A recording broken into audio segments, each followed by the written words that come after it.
March the 26th, 1896, animated photographs were shown at the Palace Theatre in Newcastle, and 2 days later there was a press preview at the Empire. During the next few months, a number of film shows were presented in Newcastle, Gateshead and Sunderland. So, when the first film show was given in Durham on Monday, November the 23rd, 1896, it is probable that many Durhamians had already savoured the experience. R.W. Paul's theatrograph, after concluding a week's engagement at the Empire Newcastle, has been this week affording intense amusement to crowds of people, said the Durham advertiser. One picture in particular, the turnout of the Newcastle Fire Brigade, has had the most enthusiastic reception, and on Tuesday was repeated amidst hearty and prolonged applause. The Gordon Highlanders leaving barracks and other scenes are given.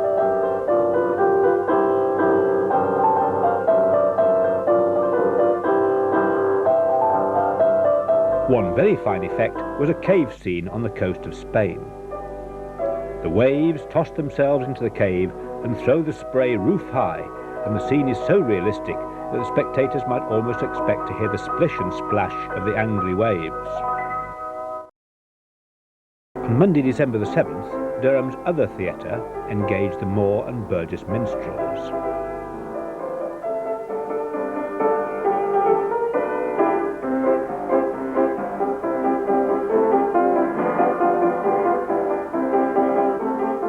The machine used was a vitograph, but unfortunately no details of the films shown appear in the press.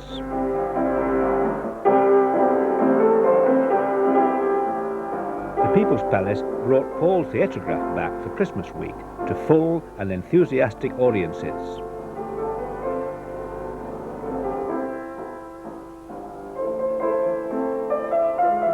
Despite the fact that there was feverish activity in the film-producing world during the 1897 Diamond Jubilee celebration, shows in Durham were sparse.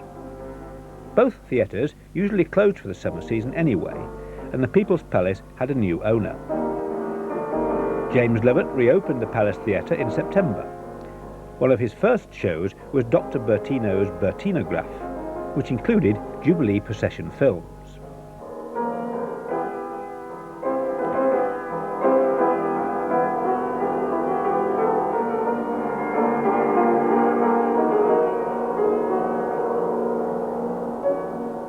He also showed a Vanishing Lady film and a coloured serpentine dance.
October, Alexander Howe and Cushing's gigantic circus claimed to be showing the cinematograph as seen at the Empire Theatre, London. The newspaper report fails to describe the films, but the machine could have been a rented Jolie Normandin cinematograph that replaced the Lumiere machine at the Empire in July 1897.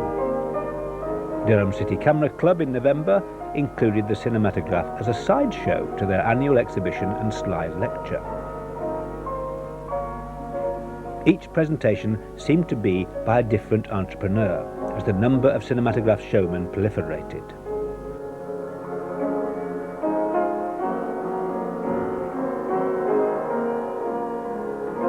In February 1898, Thomson and Bostock's Variety Company included the quadrascope, advertised as the most sensational development of the kinematograph. The actual machine malfunctioned on the night the reviewer was there, but he described what went on to suggest that it showed things backwards. Most machines could, of course, crank either way for the amusement of the audience, so what was new and sensational? In October 1898, Layard's aerograph was included in a strong variety bill at the Palace. The advertisement left off the accent. The show was billed as the largest living pictures exhibit in England, but the report gave no indication of the film titles. The aerograph was a machine marketed by Haydn and Urey. Before it closed forever in March 1899, the People's Palace, reverting to its original role as a circus, engaged Irving Bosco and his great diorama. The reporter was impressed with its realistic presentation of a Spanish bullfight.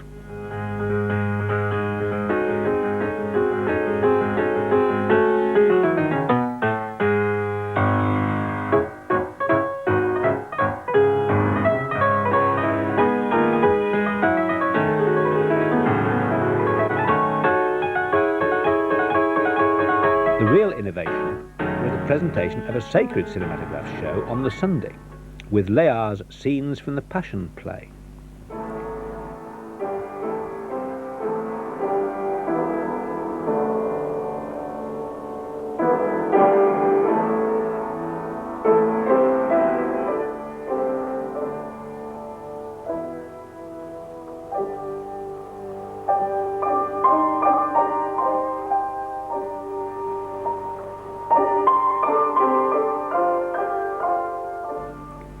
Despite the inclusion of this type of film, animated film shows were mostly frequented by the working class, and attempts to attract better class patrons made little progress in these early years.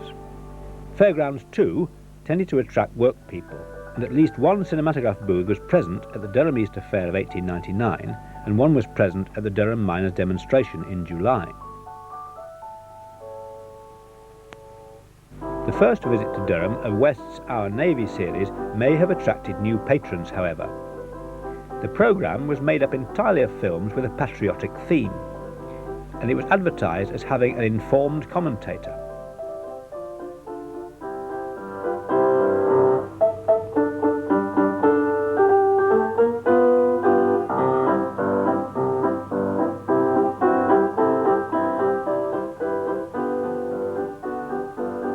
Of particular interest to northeasterners was the film of Parsons' Turbinia.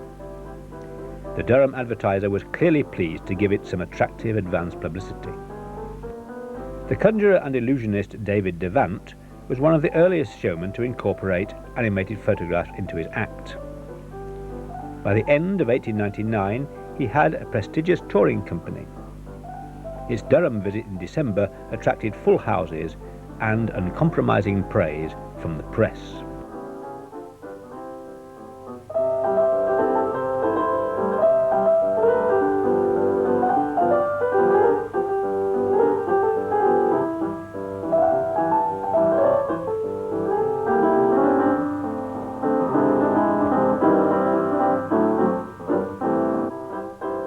The Durham fairs were the only places to see films during the first year of the new century.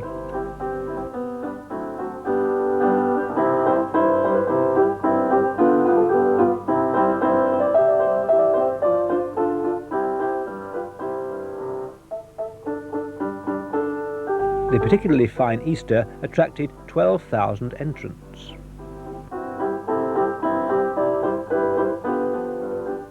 The Christmas show at the Assembly Rooms was given by Arthur Jefferson's concert party. At this time, Stan Laurel's father had two touring companies on the road. Included in the programme were some animated pictures on the strangely named Rondval, a machine patented by pioneer showman Walter Gibbons.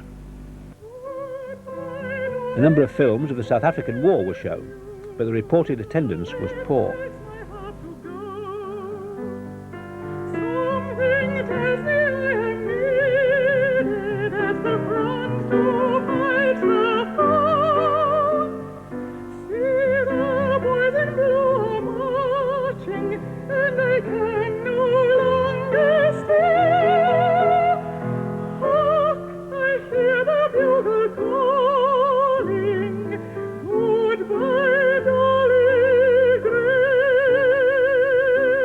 By the time of the second visit of West's Our Navy in February 1901, Queen Victoria's funeral had taken place, and film footage of the procession ensured packed houses.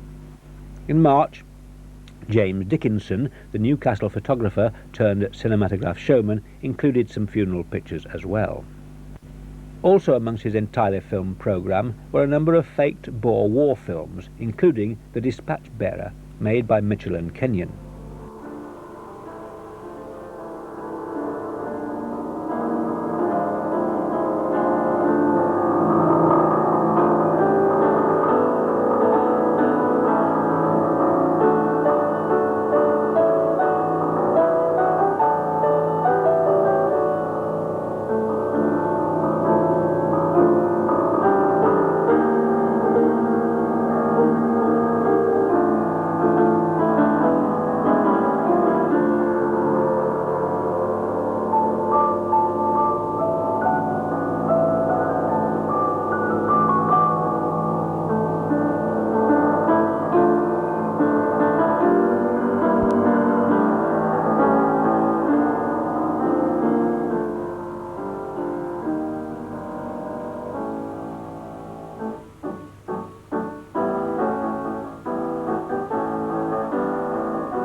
His major innovation was, as the report says, combining a sound reproducing machine with the cinematograph. Not only do the audience see the pictures moving, but they hear them talk, sing and cheer. Walter Gibbons had produced a series of synchronised song films in November 1900, and it would appear that Dickinson had acquired one or two of these.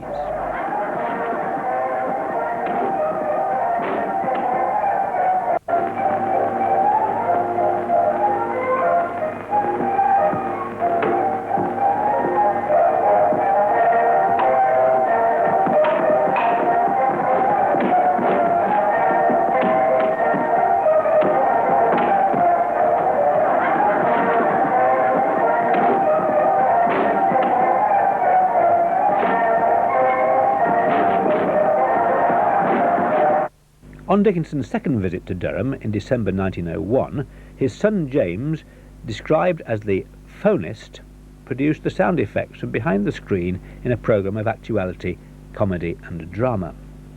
The advertisement announced, "The world's events illustrated with scene, sound and gesture, perfectly synchronised. See and hear astonishing effects."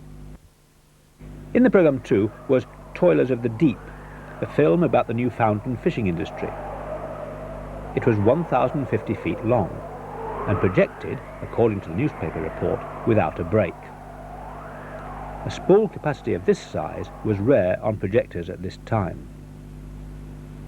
With hostilities in South Africa still in progress, a fake film of a fictitious Boer atrocity was clearly a patriotic booster.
Poole's Royal Miriorama visited Durham for the first time in May 1902. Its venue was the newly opened Drill Hall in Gilesgate. The major part of the display consisted of the large illustrated canvases.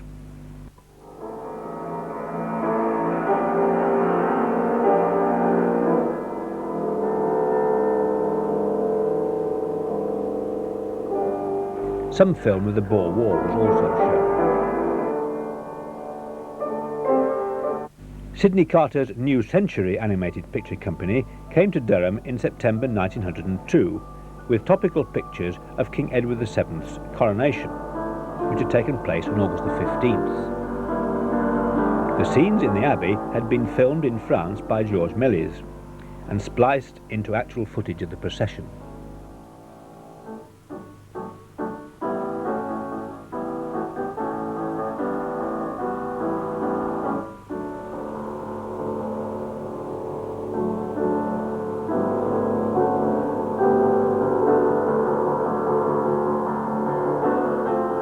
Also included in the programme was actuality footage of the return of Lord Kitchener, with musical accompaniment and a song by Miss Jenny Whitehead.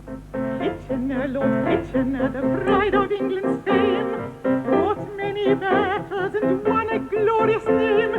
One and all we thank you and raise a mighty voice, for Kitchener, Lord Kitchener, has made our hearts rejoice. Scenes were also taken in Durham of the coronation festivities on September the 3rd.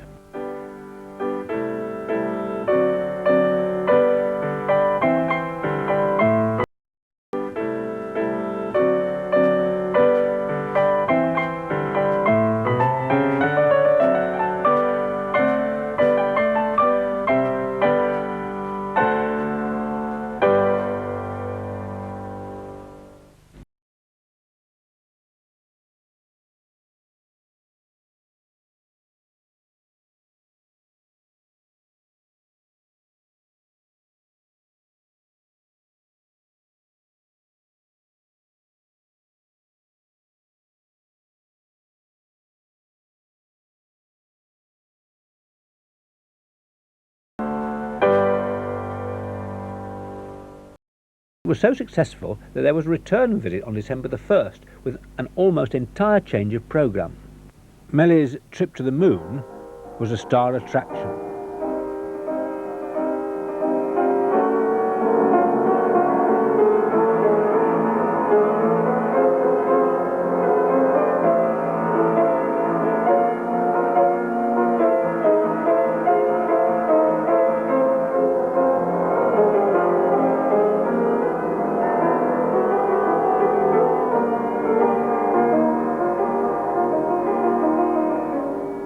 The locally taken film was proving very popular and was returned by request.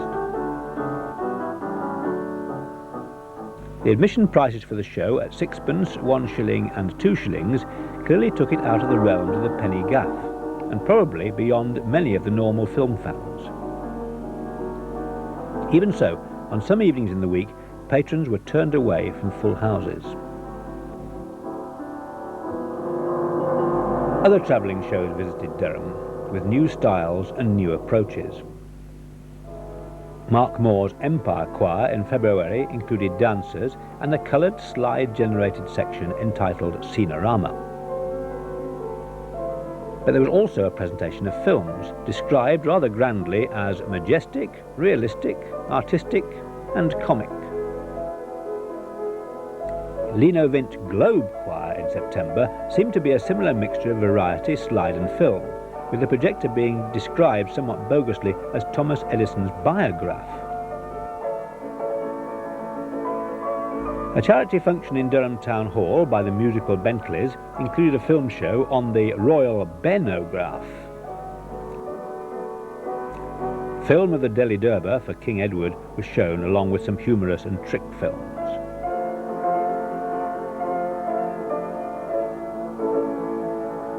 In April, even the New Century Pictures included 2 live acts as interludes in their film programme, a continued reminder of the music hall origins of the shows.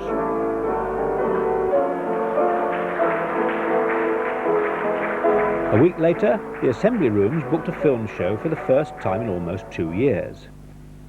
Edison and Barnum's Electric Animated Pictures was a bogus amalgamation that disguised its origins as the work of Mr. A.D. Thomas. First as Edison Thomas Pictures and later as Thomas Edison Electric Animated Pictures, he had 24 shows running throughout the country.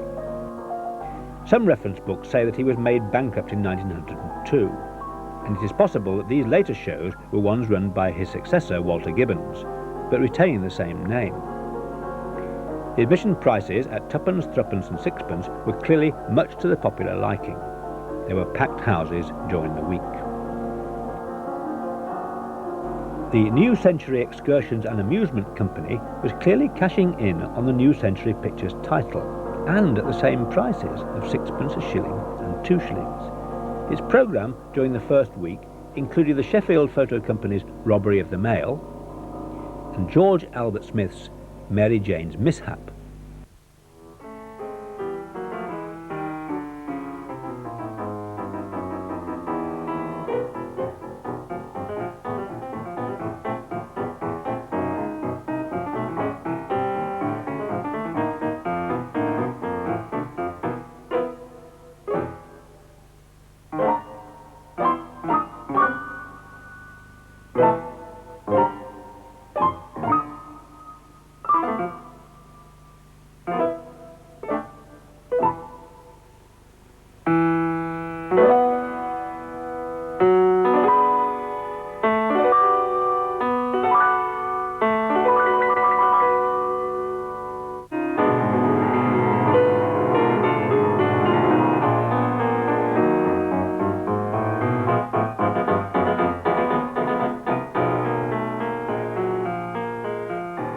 Film had been taken of Buffalo Bill's Wild West show during its British tour, and the appearance of this was obviously an exciting prelude to Durham's staging of The Real Thing in July 1904.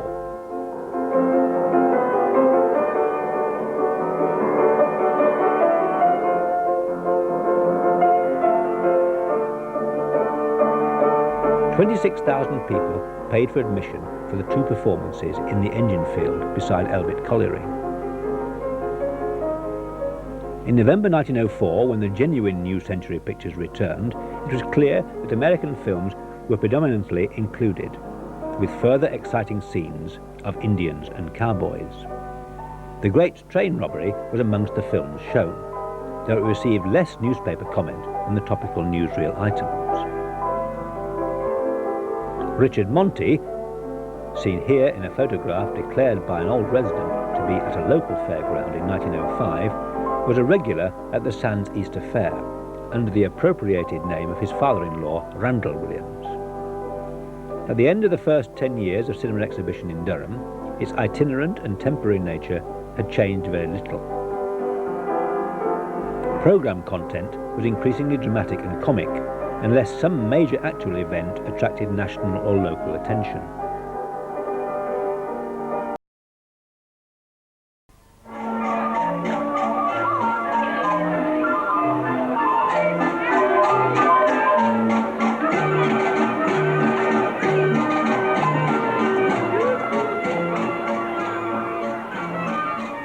Fairground showmen were quick to grasp the significance of the cinematograph for their side shows.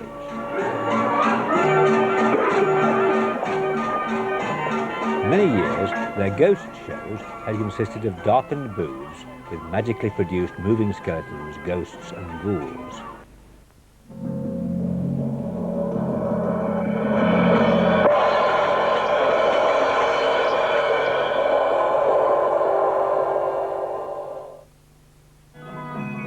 Mackney's ghost show originated in Houghton-le-Spring.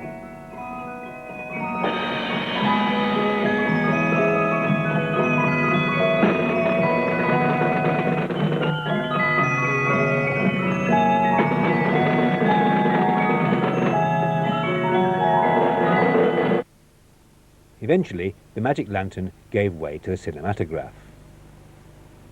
The first man to exploit this was Randall Williams. He had bought an animatograph from R.W. Paul and exhibited it in London in 1896. His show was an instant success at the Spring Fair of King's Lynn in 1897. Other showmen quickly cashed in, and by the next King's Lynn Fair in 1898, there were 4 such shows. Unfortunately, Randall Williams died in November 1898. And the show was continued by his son-in-law, Richard Monty. For continuity's sake, he traded under the name Randall Williams. Even into his old age he kept up the pretence, and thus purposely confused many historians of cinema exhibition. The fairground cinematograph shows were particularly important in demonstrating the appeal of the new film industry.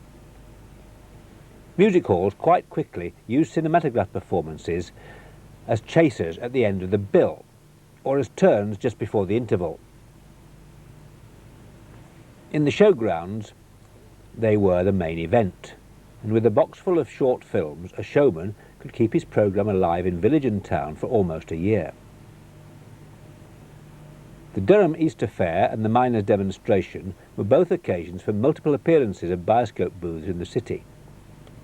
The elaborate frontages and front-of-house paraders did their best to entice locals into the darkness for 30 minutes of film and variety entertainment. Film titles adorned the tents, and mechanical organs silenced the often noisy hand-turned projectors. As films became longer and film rental gradually took over from film purchase, many of the showmen decided to establish themselves in empty shop premises and local halls. They became the first generation of cinema owners and managers. Thus, there is continuity between Cottrell's Coliseum at Durham Easter Fair and Cottrell's Moving Pictures at Thornley Village Hall, and eventually at Durham Palace.